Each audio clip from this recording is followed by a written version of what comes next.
Selamat malam, selamat datang kembali dalam acara 1 jam dengan Ali Basir Suryo yang malam ini kita berbahagia sekali memiliki seorang tamu yang agak penting, Derajat, Direktur daripada Microsoft Indonesia. Pak Derajat, apa rencana Microsoft di Indonesia ke depan?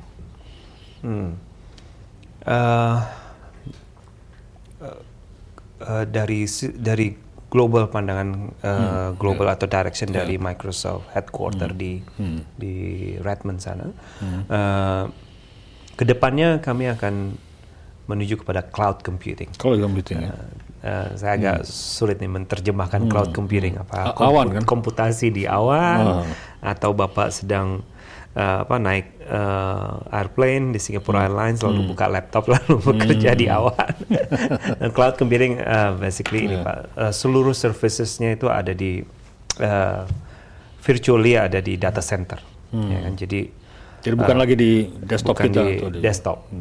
Itu banyak keuntungannya. Jadi Bapak nggak perlu lagi berhubungan dengan update pages, ya kan, untuk mengupdate komputer Bapak, ya kan, supaya antivirusnya terproteksi dengan baik komputer Bapak. Dari sisi security, dari sisi kegunaan bagi para pengguna PC, cloud computing akan sangat menguntungkan. Begitu.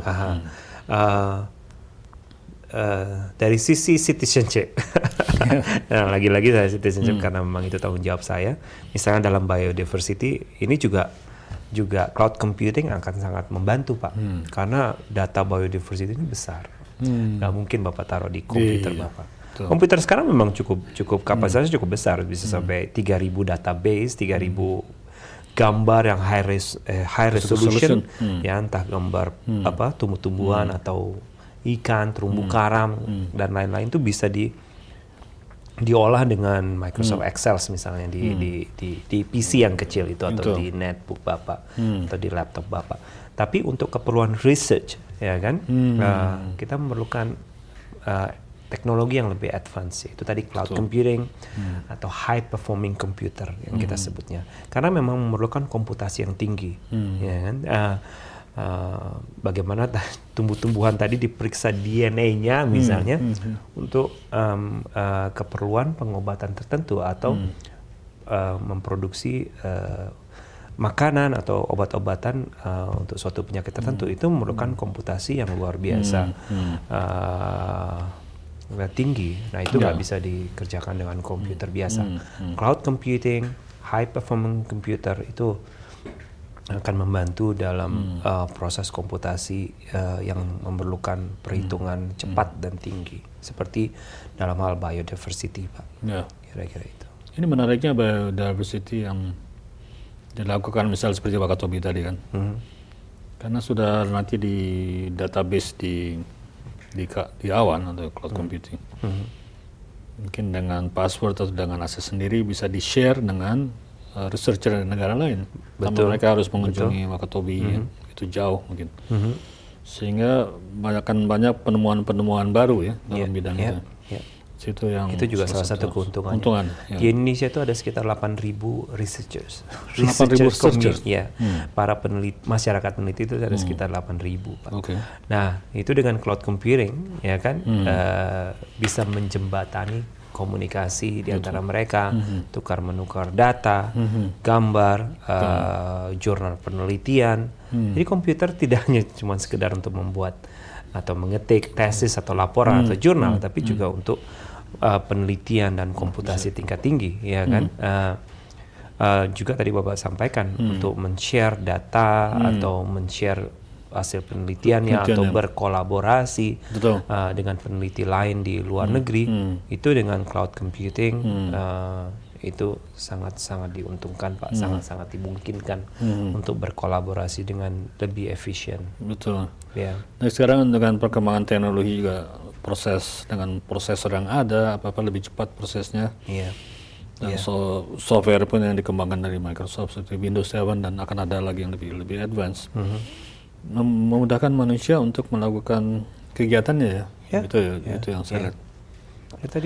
Yang menarik yang tadi dalam pembicaraan lebih awal adalah dalam kerjasama dengan mahasiswa dalam pendidikan ya.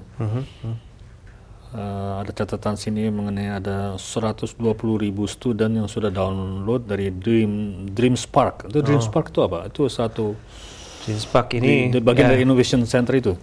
DreamSpark ini juga salah satu bagian kegiatan citizenship kami untuk memberikan akses kepada teknologi kepada para siswa. Siswa biasanya memiliki permasalahan dalam hal affordability, dalam membeli software yang mungkin relatif mahal bagi siswa-siswa kita, ya kan? Tapi dengan program DreamSpark ini, jadi supaya ide-ide, biasanya anak-anak muda nih ide-idenya cemerlang, punya dream yang luar biasa. Nah, supaya dreamnya mereka itu spark kemana-mana, kita keluarkan, kita luncurkan program DreamSpark sehingga mereka dapat mendownload the latest teknologi, ya kan, dari Microsoft untuk mereka membuat aplikasi software mereka sendiri. Dari mulai mau membuat film animasi atau membuat aplikasi yang tadi untuk proteksi lingkungan atau untuk mendeteksi penyakit di daerah tertentu, ya kan, dengan menggunakan handphone. Atau ada handphone yang sekarang dengan handphone saya bernapas, gini langsung bisa terdeteksi Bapak sakit paru-paru atau enggak. Bukan. Ada seperti itu. Lalu nanti dikirim ke data center. Data centernya dihubungkan dengan dokter tertentu, ya kan? Dokternya menulis resepnya dikirimkan ke apotek, ke printer. Oh, printer. Tapi printernya bukan warna merah, hijau, kuning, ya kan? Tapi printernya tintanya isinya amoxicillin dan obat-obat lainnya. Mereka meracik kira-kira printernya itu kayak dispenser lah ya, meracik lalu keluarlah obat di dispenser itu, walaupun dokternya nggak ada di situ. Itu sangat dimungkin ya dengan teknologi. Kedepannya gitu, jadi ya, tidak kan? perlu ke apotek. Ya, misalnya Bapak berada di Papua, ini telemedicine, Pak, bukan telepati atau tele apa. Dengan telemedicine, saya misalnya dokter, atau saya ada di Papua juga, atau Bapak ada di Kalimantan, saya ada di Kalimantan. Bapak sakit mata, ya saya bukan dokter, tapi saya petugas kesehatan. Saya tentu tetap perlu memeriksa tekanan darah, mungkin ada mata Bapak merah atau kulit Bapak ada yang merah-merah. Lalu mata Bapak bisa difoto melalui webcam, ya kan? Dokternya cukup ada di Jakarta atau di tempat lain, ya kan? Nanti dokternya bisa melihat laporan, ya kan? Atau melihat mata Bapak langsung melalui internet, ya kan? Bapak sakit apa dan lain-lain, ya kan? Biasanya orang yang memiliki penyakit tertentu bisa kelihatan dari kondisi matanya, ciri-cirinya, ya kan? Terus mungkin perlu diperiksa kulit Bapak ada merah atau bintik-bintik apa, ya kan? Nanti dokter di Jakarta atau di Surabaya melihat kondisi Bapak, ada tekanan darah, temperatur dan lain-lain yang saya ukur. Dokter di sana menulis resepnya, kirim resepnya ke sini. Saya ada printer di sini atau ada mesin fax di sini, ya kan? Saya Bapak tinggal kasih ke Bapak pergi ke apotek, udah mudah-mudahan sembuh. Ini telemedicine. Ya. Telemedicine ya. Dengan teknologi lagi. Ya, itu yang sederhana untuk pedesaan. Kalau di negara-negara yang maju, saya rasa udah analisa ronsen dan lain-lain sudah di outsource, ya kan?